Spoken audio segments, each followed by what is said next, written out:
cabecita sintiendo o si creen que de pronto eso, ahí los veo, eso está muy bien. Entonces vamos a hablar con el Señor, vamos a disfrutar este tiempo. Señor, gracias por estar acá entre nosotros.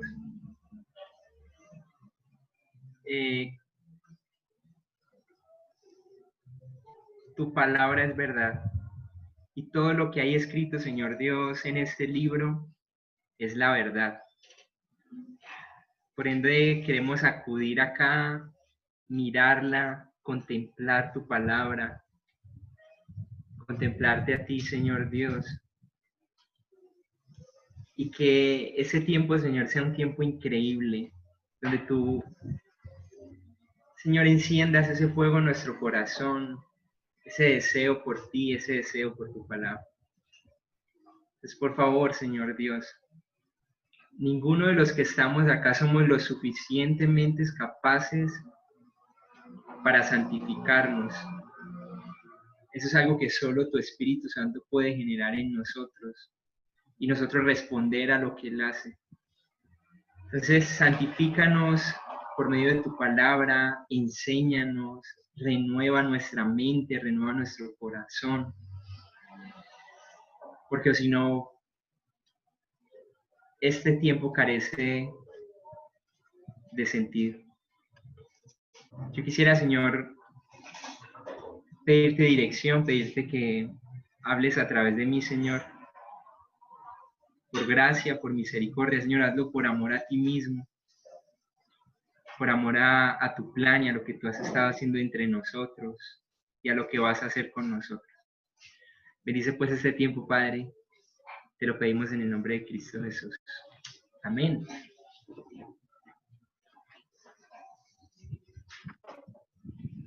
Si yo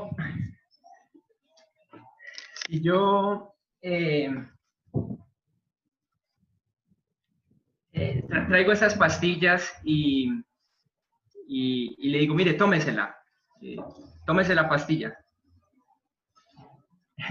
Muy probablemente usted va a hacerme una pregunta y se va a decir, ¿y para qué o qué? ¿O eso qué? No, ¿para qué me está dando la pastilla, no? Siempre hay como esa inquietud de, bueno, ¿y eso es para qué o qué, no? Entonces, el mensaje de hoy quise ponerle como título, yo les voy a estar compartiendo la pantalla. A ver si me acuerdo aquí. Compartir ya. Y quise ponerle como título al mensaje, si lo tienen ahí, a ver, sí. ¿Salvos para qué? Bueno, listo, soy salvo, pero ¿y eso para qué o qué no? Como que, ¿cuál es el fin de eso? ¿Cuál es la finalidad de eso, no? ¿Por qué razón? Entonces, con esto en mente, yo creo que es necesario primero comprender qué es ser salvo, qué es ser convertido. Entonces, por eso quise poner esa palabrita ahí. Esa palabrita es conversión. La Biblia habla sobre esto, sobre convertirse a.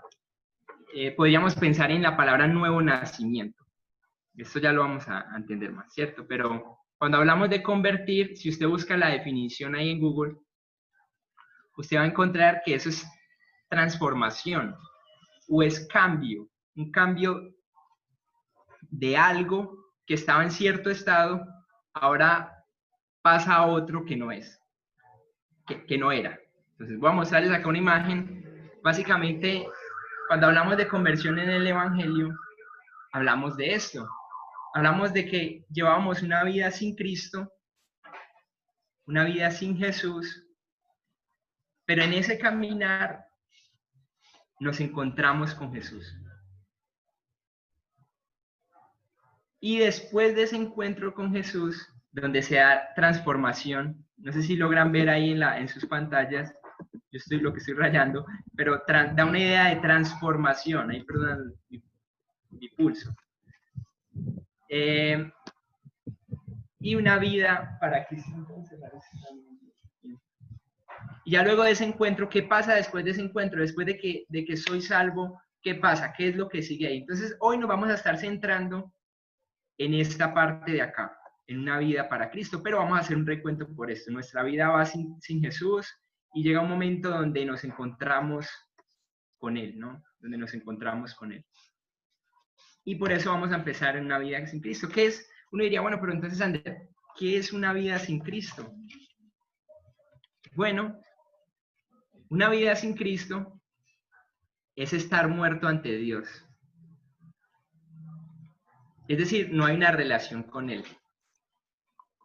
Si ustedes me acompañan a Gálatas capítulo 5, Gálatas está por allá después de Corintios, después de Hechos. Gálatas capítulo 5, y si vamos al versículo 19 en adelante.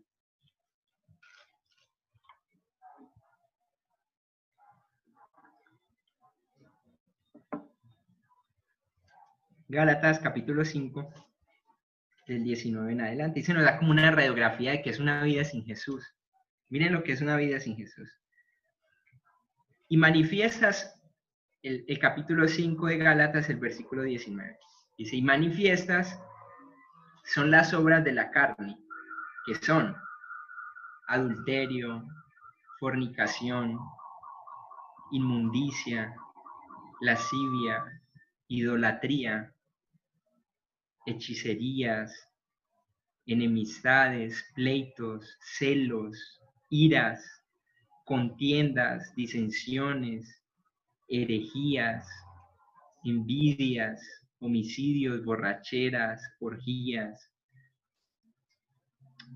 y cosas semejantes a esta. Estar sin Cristo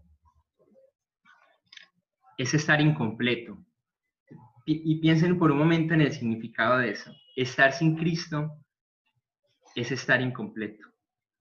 Es estar insatisfecho. Miren esa imagen que aparece ahí. Es tener sed. Es tener hambre. Estar sin Cristo es tener una vida frustrada debido a la carencia de propósito eterno. Una persona que no tiene a Jesús no sabe para dónde va. Póngase por un momento en esa condición. Una persona sin Cristo. Su vida simplemente va ahí. Significa amargura, rencor. Significa estar atado al odio. Incapacidad de perdonar. Una vida sin Cristo es una vida incapaz de amar incondicionalmente. Estar sin Cristo, mis queridos, significa estar desprotegido, sin esperanza eterna.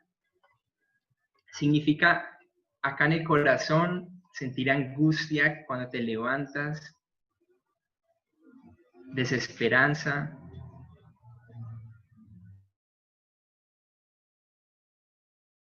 Significa ataques de nervios, de ansiedad, de incertidumbre, de dudas. ¿Y ahora qué? ¿Para dónde voy? ¿Qué es de mi vida?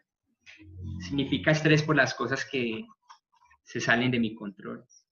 En realidad, una vida sin Cristo es estar centrados egoístamente en nosotros, en nuestro bienestar, nuestra exaltación, en nuestro cuerpo, en mi apariencia física. Yo soy el centro de todo. Estar sin Cristo es darle, si tú eres padre, si tú estás sin Cristo, es la peor dádiva que tú le puedas dar a tus hijos. Es tú no tener a Jesús. Significa ser el peor hijo. Si tú no tienes a Jesús, significa ser el peor hijo. Eso significa estar sin Cristo. Significa ser el peor esposo.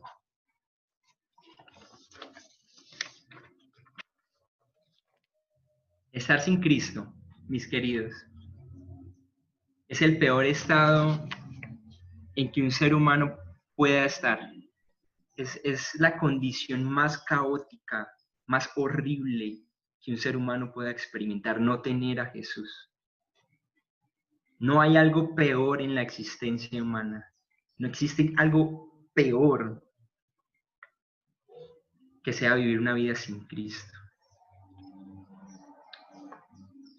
Muchos lo experimentaron en más tiempo, otros lo experimentaron en menos tiempo. Pero una vida sin Cristo no tiene sentido. Ahora bien, el pecador, ese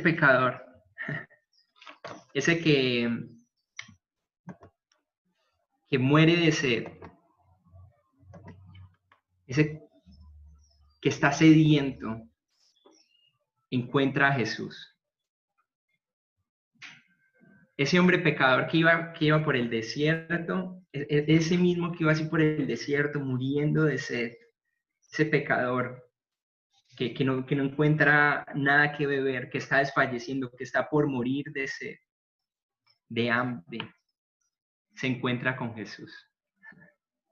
Se encuentra con el manantial de agua viva, agua fría, refrescante, abundante, donde puede saciarse completamente. Eso es un encuentro con Jesús. ¿Saben algo? El que estaba incompleto, el que venía en este camino sin Jesús, estaba incompleto, pero ahora está completo porque encontró a Jesús. Su vida era movida por los temores, pero encontró a Jesús. A mí se me hace muy interesante, si ustedes miran, no lo voy a ver con las citas, si alguien de pronto tiene dudas sobre las citas, me hace llegar el comentario al chat, pero solo voy a comentar las historias, pero yo quiero que nos pongamos en los pantalones, en las sandalias, en los zapatos de estas personas. Un encuentro con Jesús significó para el paralítico, ¿saben qué significó para él? Pararse de su cama y nunca más estar postrado.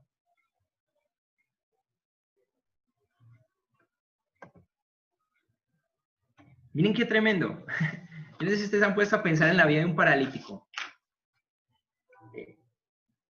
Duro. Es decir, una de las cosas que a mí más me parte el alma es ver una persona que no se puede mover. Imagínense en la escena, un paralítico toda su vida postrado en una cama, postrado en el suelo, dependiendo de otros para que lo muevan. Su perspectiva de la vida era siempre postrado, era siempre ahí, mirar a los lados, no sé. Pero un momento a otro, para ese hombre, encontrarse con Jesús significó caminar. Para él significó pararse de su cama y nunca más estar postrado. Para el leproso significó volver a vivir. Lleno de lepra, perdiendo sus extremidades, cayéndose en los dedos, su nariz, sus orejas, apartado de la sociedad, rechazado por su familia, rechazado por sus hijos. Para este leproso, encontrarse con Jesús, llevando una vida así de lepra, encontrarse con Jesús, ¿saben qué significó? Volver a vivir. Yo me imagino a ese hombre, una vez sano de su lepra, cómo se le iluminaba el rostro y cómo salió corriendo y quizás a correr a ver a su familia y decir, miren, yo soy el que estaba leproso, me estaban cayendo las orejas, ahora ya no estoy así. Él jamás iba a volver a vivir como un leproso, el paralítico jamás iba a volver a vivir como un paralítico.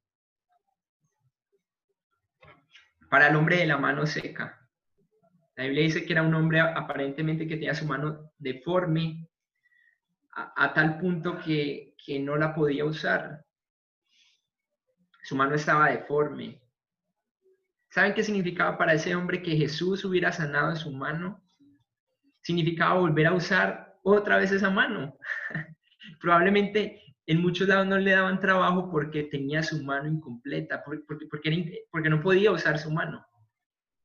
Pero para este hombre ahora tener su mano bien iba a cambiar totalmente lo que seguía ya en adelante.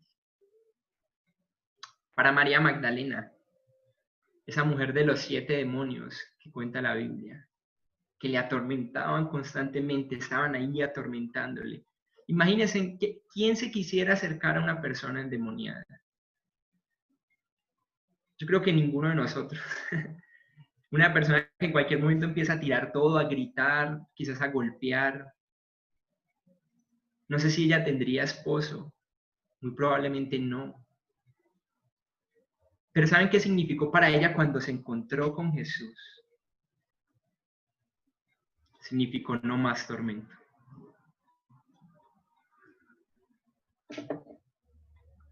¿Qué decir de Jairo, el principal de la sinagoga? Que su pequeña hija murió.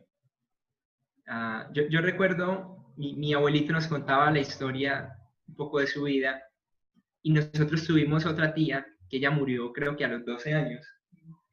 Inclusive a la misma edad que tenía esa niña que nos da el relato bíblico. Dice que Jairo fue donde Jesús y se encontró con él, ¿no? Luego le dan razón de que su hija murió. Su hija de 12 años murió. Si ustedes imaginan si mi tía, que no conocí, de 12 años, estuviera viva hoy, ¿cómo hubiera afectado el resto de la vida de mi abuelito, de mi familia? Yo tendría quizás más primos. Entonces, para Jairo, el hecho de que su hija haya sido resucitada por Jesús, que él se haya encontrado con Jesús, fue disfrutar de verla crecer. Los que tienen hijos entienden más que yo, pero imagínense que su hija o su hijo se muera en este momento.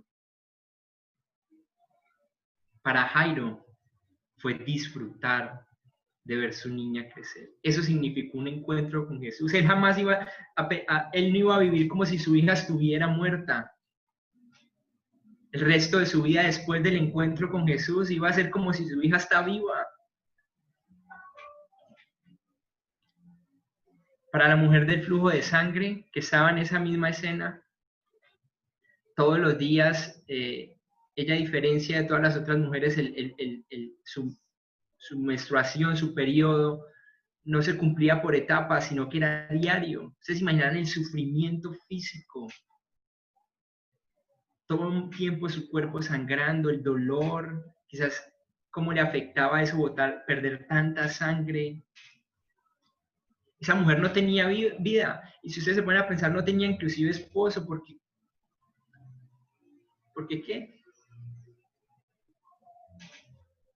Pero ¿qué significó para ella encontrarse con Jesús? Para ella fue no ser más inmunda.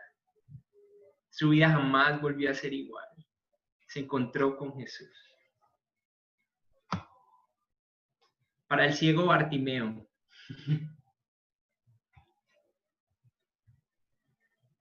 ¿Usted se imagina usted ser ciego? ¿Saben qué significó para el ciego Bartimeo encontrarse con Jesús? Significó ver. Ese hombre jamás iba a volver a andar a tientas.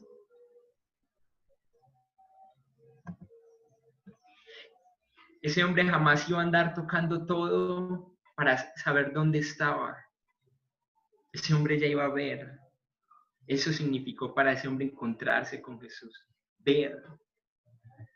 Su vida de ahí en adelante fue marcada porque se encontró con Jesús. Déjenme les digo, mis queridos, pero es ridículo que para usted haberse encontrado con Jesús no signifique un cambio total en su forma de percibir la vida, en la dirección hacia la que usted corre todos los días. No tiene sentido. No tiene sentido que uno se encuentre con Jesús y eso no afecte la forma o la dirección en que corres. No tendría sentido para mí que el Señor le haya quitado la vista al ciego y el ciego se fuera viendo y un momento otro, no, pero voy a cerrar los ojos y voy a seguir andando así a tientas. Eso no tiene sentido. Su encuentro con Jesús tuvo un propósito.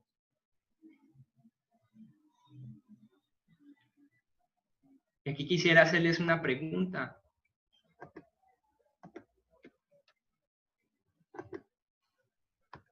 La pregunta es, ¿qué ha significado para ti un encuentro con Jesús?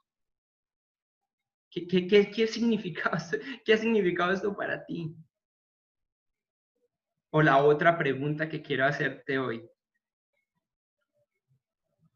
¿Te has encontrado con Jesús? No estoy hablando de ir a la iglesia. No estoy hablando de una religión. Sí, no, yo voy a la iglesia los domingos o me conecto por Zoom todos los domingos y los días entre semana. No, encontrarse con un computador no creo que produzca cambio. Encontrarse con un sistema religioso no produce cambio. Pero encontrarse con Jesús de verdad transforma tu vida completamente. Ahora el norte de tu vida es diferente.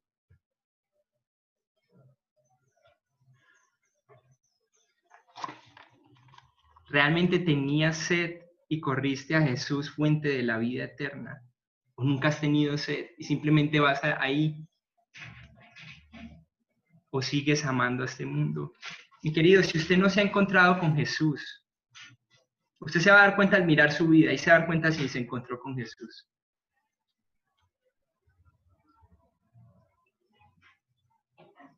Lo invito a que se encuentre con Él. Es más, se lo estoy presentando hoy. Jesús es la fuente de vida. Jesús es la persona en la que usted puede estar completo.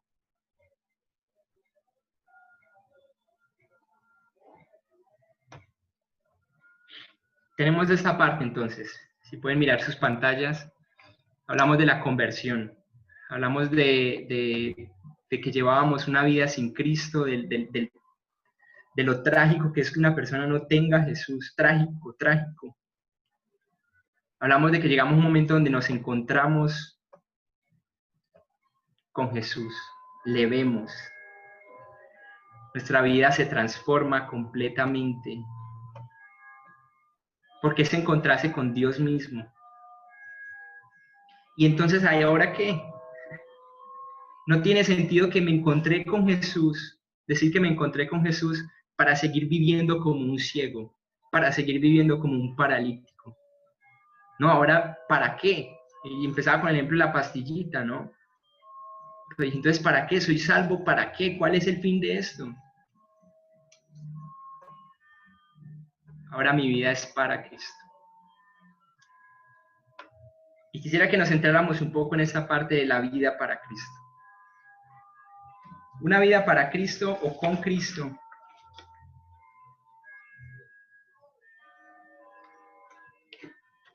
la vamos a ver en un personaje que me ha llamado la atención y es en Pablo de Tarso.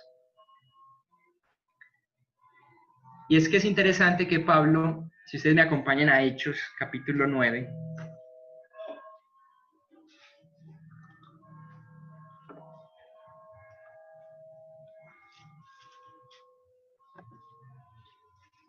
Hechos capítulo 9,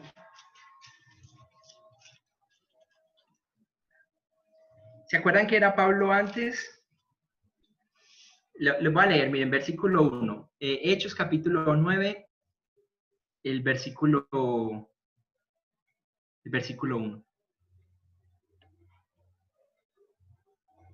Hechos está ahí después de Juan, después de los evangelios.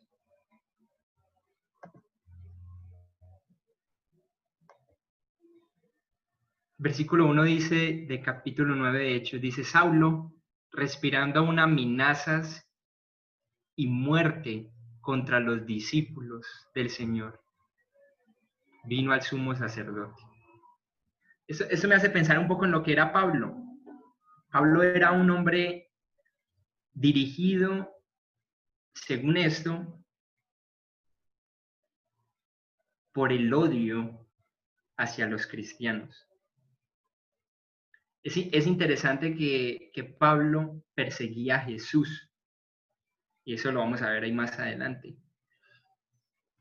Entonces, si pusiéramos como estábamos haciendo ahorita, que para el ciego significó ver, encontrarse con Jesús, para Pablo, que era perseguidor de Jesús y asesino de cristianos, encontrarse con Jesús significó un cambio total. Ya no iba a perseguir a Jesús, ya iba a correr con Jesús, ya iba a ser un amante de Jesús y de los cristianos. Eso significó para Pablo encontrarse con Cristo. Ahora voy a amar a mis hermanos. Inclusive es uno de los, hermanos, de los hombres que más habla del amor hacia los hermanos. Avancemos en el versículo 2. Y les pidió cartas para las sinagogas de Damasco a fin de que si hallase algunos hombres o mujeres de este camino, refiriéndose a los cristianos, los trajese presos a Jerusalén. Mas yendo por el camino, aconteció que al llegar cerca de Damasco, repentinamente le rodeó un resplandor de luz del cielo. Y cayendo en tierra, oyó una voz que le decía: Saulo, Saulo, ¿por qué me persigues? ¿Por qué vas en esa dirección? Él dijo: ¿quién eres, Señor? Y le dijo: yo soy Jesús, a quien tú persigues. Dura cosa te es dar coces contra el aguijón. Versículo 6. Aquí quiero hacer énfasis. Él temblando, imagínense temblando, alguien así temblando, y temeroso, con miedo literal, dijo: Señor, y ojo a la pregunta que sigue, ¿qué quieres que yo haga? Un encuentro con Jesús para Pablo fue esta pregunta. Y entonces, ¿usted qué quiere que yo haga?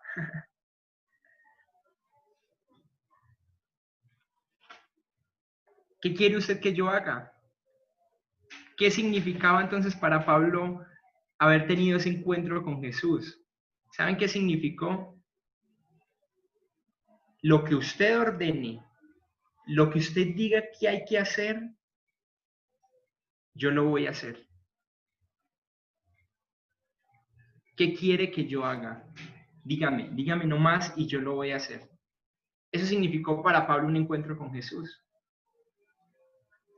Y adelante, y aquí quisiera invitarlos a que fuéramos a algunos versículos, rápidamente lo leyéramos. Y son algunas afirmaciones que él hizo después de que se encontró con Jesús. Gálatas 2:20. Vamos allá rápidamente.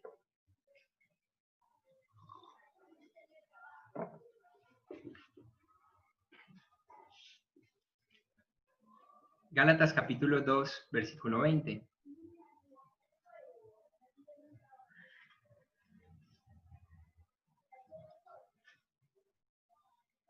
Dice: con Cristo, esto lo dice Pablo, ¿no? Miren, con Cristo él decía: yo estoy juntamente, ojo a esa palabra, quizás va a aparecer varias veces, crucificado. Crucificado. Y ya no vivo quién, ya no vivo yo, decía Pablo, ya no vivo más o ahora, pero Cristo vive en mí, más vive Cristo en mí. Eso era lo que significaba para Pablo haberse encontrado con Jesús. Y eso era lo que continuaba de su vida. Lo que continuaba de su vida ahora era: ya no vivo yo, estoy crucificado, pero ahora vive Cristo en mí. Y lo que ahora vivo en la carne, en este cuerpo, lo vivo en la fe.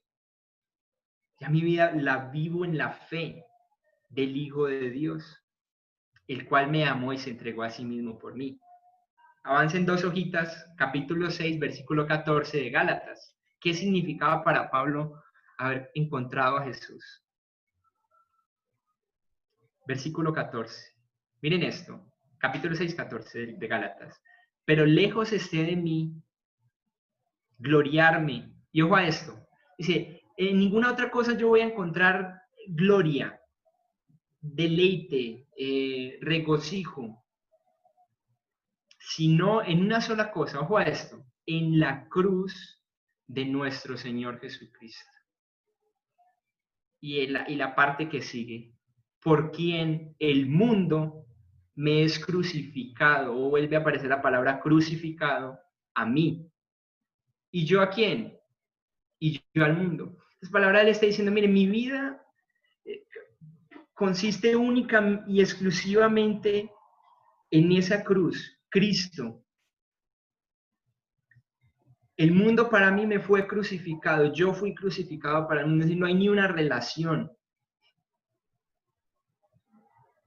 Yo ya no andaré más como un ciego. Ya mis ojos fueron abiertos. Primera de Corintios capítulo 2, versículo 2.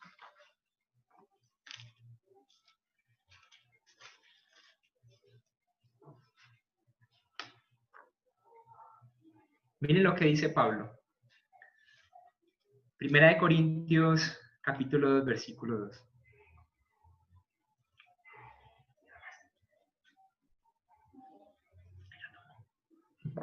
Dice así, pues me propuse no saber entre vosotros cosa alguna, sino a quién, a Jesucristo y a ese crucificado. Ven, yo me propuse, les dice Pablo, no saber ninguna otra cosa. ¿Cómo así? No, nada, yo no quería saber nada más, yo solo quería saber una cosa, a Jesucristo y a ese hombre crucificado. Me encontré con él y lo único que me importa a mí es conocerlo a él.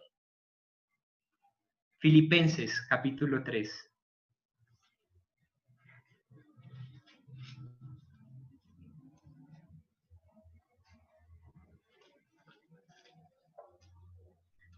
Versículo 7. Miren este versículo tan impresionante. Pero cuantas cosas eran para mi ganancia. Pablo se refería a su estatus, a su conocimiento, a su reconocimiento. Cuantas cosas eran para mi ganancia. Y ojo a esto, las he estimado como pérdida, inservibles. Por una cosa, por amor de Cristo. Versículo 8, y ciertamente aún estimo todas las cosas como pérdida por la excelencia del conocimiento de Cristo Jesús. Todo es basura, dice él, con tal de que yo pueda conocer a Cristo Jesús. Y mira lo que sigue, por amor del cual lo he perdido todo. Entonces uno diría, ay, lo perdió, qué pesar. Lo perdió todo, perdió toda su posición y su reconocimiento. Pero miren lo que sigue diciendo, y lo tengo por basura. Es decir, lo perdí, pero me vale nada. Me es estiércol. Es lo que dice ahí, basura, inservible, me vale nada. Lo perdí y aún así ni me importa que lo haya perdido. Lo tengo por basura. Pero ojo a la frase última, para ganar a Cristo.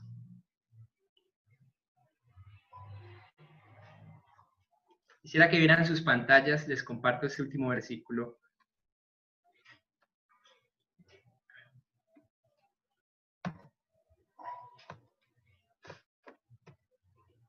Filipenses 1:21. Miren lo que dice Pablo. Dice, porque para mí, dice Pablo, el vivir es Cristo. En otras palabras, diciendo, la consistencia de mi vida, en lo que consiste mi vida, la razón por la que yo me levanto todos los días, el norte de mi vida, la razón por la que existo, por la que vivo, por la que me motivo, es Cristo. Y si me llego a morir, es ganancia. Pero ¿por qué morir llegaría a ser ganancia? ¿Por qué para alguien morir será ganancia? ¿Por qué para alguien, porque qué significa la muerte? Significa que corta de raíz todos tus sueños, todos tus anhelos, todo lo que quieres, lo que amas, tus familiares, tu trabajo. La muerte corta todo eso. Lo corta, inmediatamente lo corta. ¿Cómo así que entonces morir es ganancia? Si estoy perdiendo familia, si estoy perdiendo casas, si estoy perdiendo trabajo, si estoy perdiendo familiares, si estoy perdiendo todo. ¿Por qué es ganancia morir? ¿Saben por qué para Pablo era ganancia morir?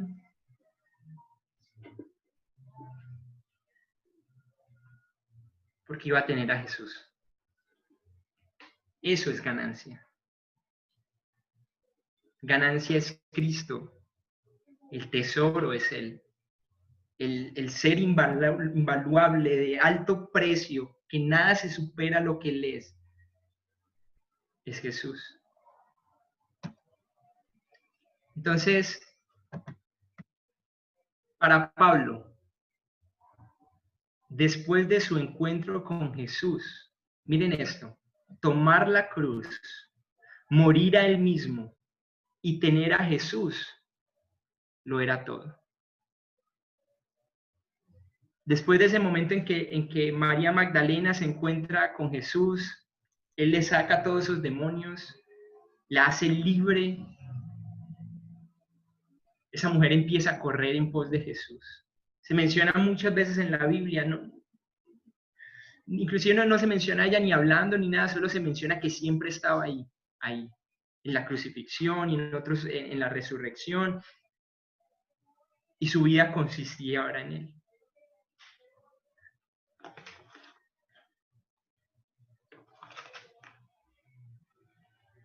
Hay una historia que quiero que vayamos. Mateo capítulo 10. Marcos capítulo 10. Es muy conocida por todos, pero se van a dar cuenta el detalle tan bárbaro que hay ahí en ese pasaje. Marcos capítulo 10.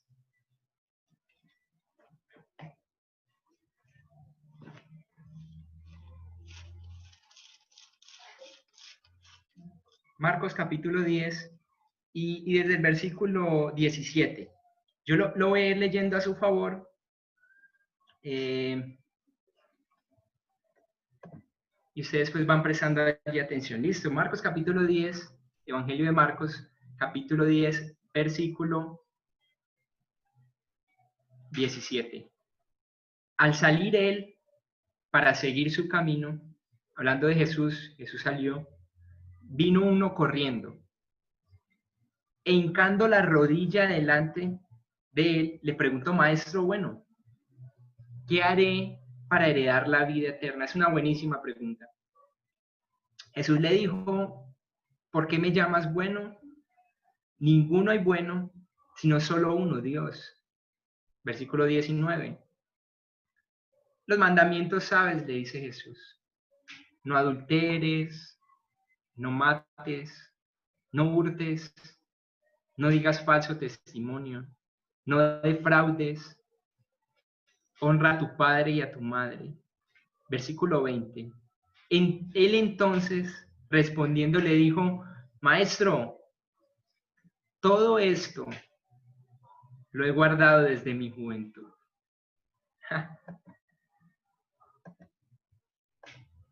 Versículo 21. Lo voy a poner en pantalla. Quiero que lo miren en la pantalla.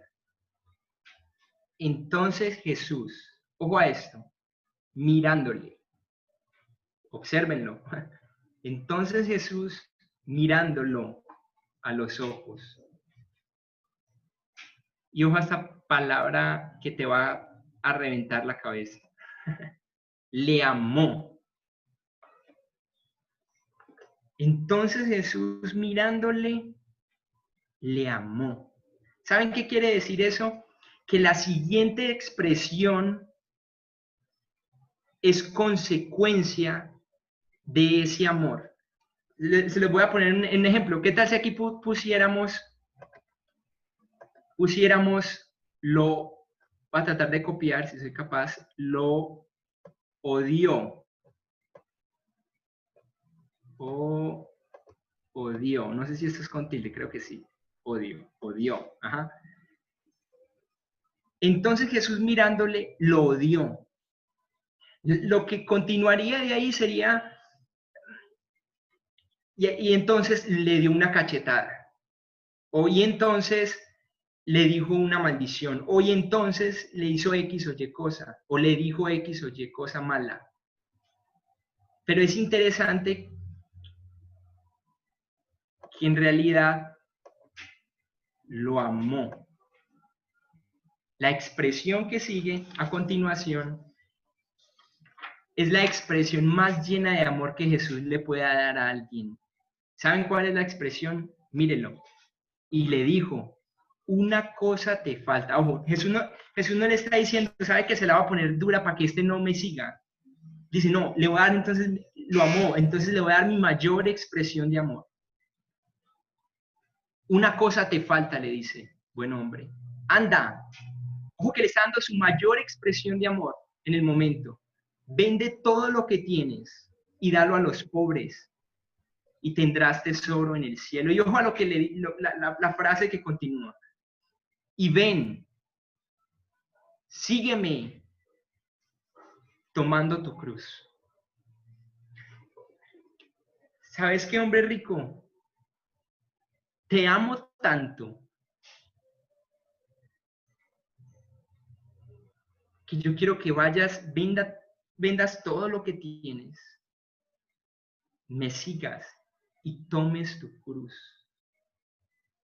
Crucifixión, crucifixión, crucifixión. Es una palabra que constantemente suena en la cabeza de Pablo.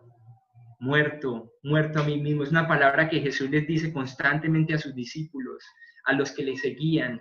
Si alguno quiere venir en pos de mí, niéguese a sí mismo, tome su cruz y sígame.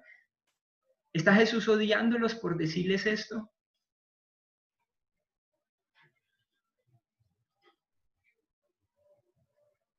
No. ¿Está Jesús odiándote por decir, y toma tu cruz, muere a ti mismo y sígueme? Te está dando la mayor expresión de amor.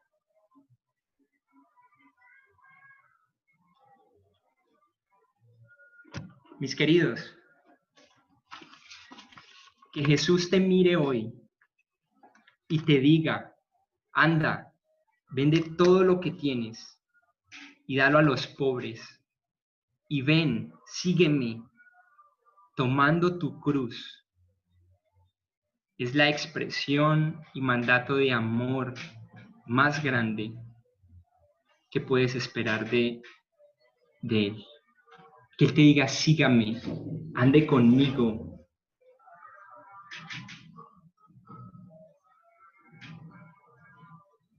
¿Salvos para qué entonces? ¿Para qué soy salvo? ¿Para qué se me abrió los ojos, la venda? ¿Para seguir viviendo como un ciego?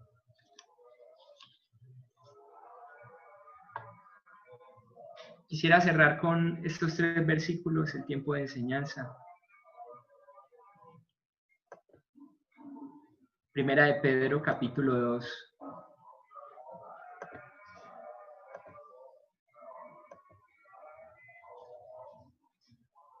El versículo 9.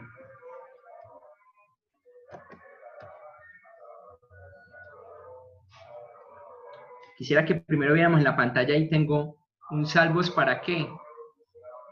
Esa es la respuesta. Salvos para Cristo y sus propósitos. Usted ha sido salvo, ojo a este para Cristo. ¿Y para qué más? Y para sus propósitos, los de Cristo, no los suyos. Primera de Pedro 2:9 dice, mas vosotros sois linaje escogido, real sacerdocio, nación santa. Ustedes son un pueblo adquirido por Dios. ¿Para qué? Ande, pero ¿para qué? Mírenlo ahí. Ahí está clarito. Para que vayan, anuncien las virtudes de aquel que nos llamó de las tinieblas a su luz admirable. ¿Nos llamó de dónde? De las tinieblas, de la miseria, de la desesperanza, de las ataduras al rencor, a la amargura, de la incapacidad de perdonar, de la sed. Nos sacó de allá a su luz admirable y nos dice, venga, yo lo saqué para que usted vaya y anuncie esas virtudes. Efesios 2:10, léanlo en la pantalla. Porque somos hechura suya, creados en Cristo Jesús. ¿Pero para qué, Ander? ¿Para qué fuimos creados en Cristo Jesús? ¿Para qué tenemos nueva vida en Cristo? Bueno, para buenas obras, las cuales Dios preparó de antemano para que anduviésemos en ellas. Por último, quiero cerrar con este versículo. 2 Corintios 5:15. Es un versículo que me conmueve mucho. Y por todos murió. ¿Por quiénes? Por todos. Él dio su vida en la cruz por todos. ¿Pero para qué? Para que los que viven ya no vivan para sí. Para que los que viven ya no vivan para sí, para mí, para mi cuerpo, para mi ser, para mi felicidad, sino para aquel que murió y resucitó por ellos. Por todos murió, para que los que viven ya no vivan para sí, sino para aquel que murió y resucitó por ellos. Mi querido, mi querida que hoy escucha,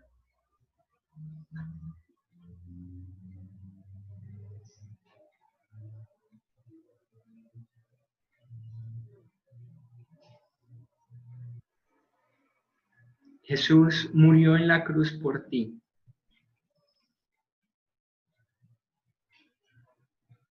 Para que ahora que vives, ya no vivas para ti, sino para aquel, para Él, que murió, el que pagó tu deuda y resucitó por nosotros. Si usted está hoy ahí y usted no ha tenido un encuentro con Jesús, Jesús nunca se esconde.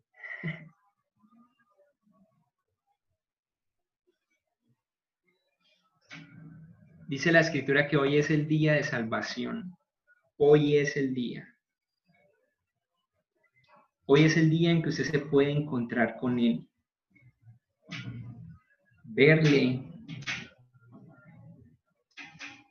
Verle va a ser como encontrarse con un camión de frente que va a despedazar toda tu vida, que va a destruir todo tu orgullo, tu corazón duro, te va a quebrantar. Pero verle a Él es encontrar el agua para la sed que tienes. Encontrar a Jesús es encontrar el que va a refrescar tu ser completamente. Encontrar a Jesús es encontrar la persona que te va a hacer completa, que va a finalizar con la insatisfacción de tu alma, de tu corazón.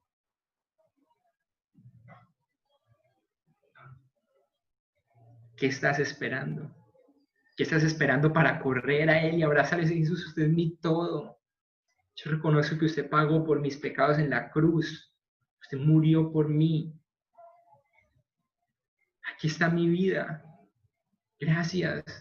Sáqueme de esto, ábrame los ojos. Era la petición con el ciego Bartimeo se me llama mucho la atención que Jesús va donde él y le dice, ¿y qué quieres que te haga? Entonces el ciego le dice, no, pues que recobre la vista.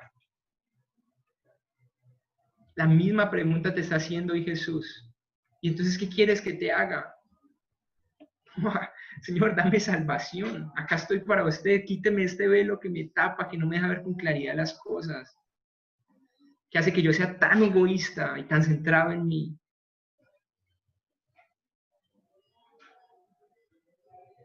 Queridos, somos salvos para vivir para Jesús. Somos salvos para disfrutar de Él. Tomen su cruz. No lo tomen como una carga cuando pensamos en tomar la cruz, porque es el mandato, es la instrucción más consecuente del amor de Jesús hacia nosotros. Dice, te amo tanto que mira lo que te voy a decir, toma tu cruz, muere a ti mismo y sígueme. Te amo.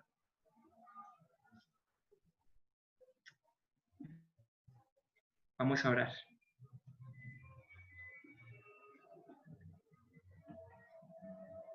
Señor, gracias por este tiempo.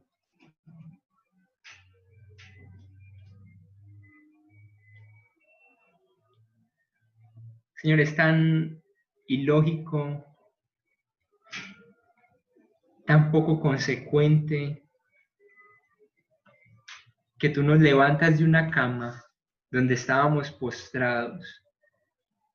Y nosotros nos volvemos a tirar en la vida, Señor, en el piso, como si no te hubiéramos conocido, como si ya no pudiéramos caminar, y nos quedamos ahí quietos, viviendo como antes, viviendo sin propósito.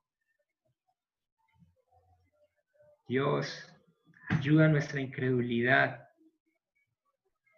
Dios, ya no somos como antes. Tú nos salvaste, tú nos diste vida, tú nos refrescaste. Y hoy suplicamos que nos ayudes a vivir de tal manera. Ya no vivir para nosotros, Señor. Me impacta, Padre, ese versículo porque por todos murió, para que los que viven ya no vivan para sí. Ese era tu propósito al restaurar nuestra mano que estaba tiesa, al quitarnos la lepra,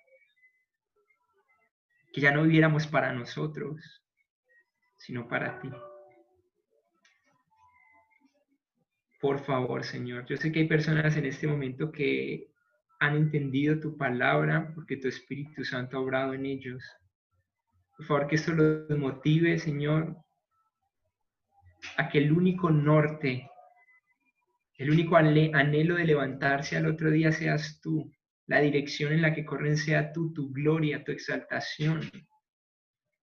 Que no haya ningún otro propósito, Señor, que no seas tú, que no sea tu nombre, tu gloria, tu deleite. Señor, gracias por este tiempo, por tu palabra que siempre es viva y siempre es eficaz. Señor, si hay alguien en este momento que no es hijo tuyo, que no se ha encontrado contigo,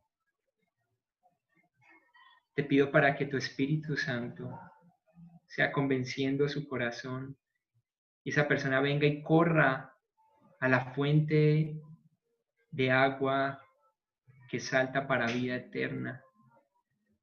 Que venga y disfrute de lo que es ser saciado, ser lleno en plenitud.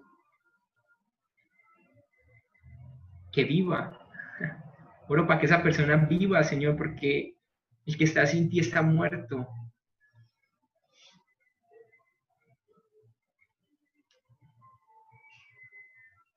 Te amamos, bendito Dios. La gloria y el honor sea para usted, Señor. En el nombre de Cristo Jesús, Padre, te oramos. Amén.